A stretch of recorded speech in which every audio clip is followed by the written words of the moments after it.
მიიღეთ დიდი რაოდენობით სითხე და მზეზე სიარულს განსაკუთრებით ბავშვები, ქრონიკული დაავადებების მქონე პირები და ორსულები მოერიდეთ, გირჩევთ საზოგადოებრივი ჯანმრთელობის ეროვნული ცენტრი.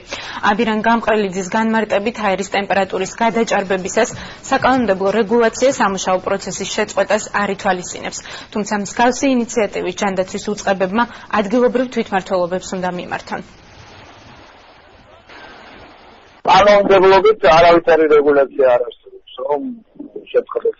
ეს არის გამოცდილებით 40 გრადუსზე 3 წლის განმავლობაში არის ტემპერატურა, მაშინ ჯანდაცვის უწყებების რეკომენდაციით ადგილობრივი მმართველობის ორგანოები იღებენ შესაბამის გადაწყვეტილებებს. თუ ეს ემთხვევა ამის პრეცედენტი ყოფილა ადრე, თუ ეს ემთხვევა სასწავლო პროცესს, მაშინ არის ხოლმე რეკომენდაცია, რომ სასწავლო პროცესის შეწყვეტა.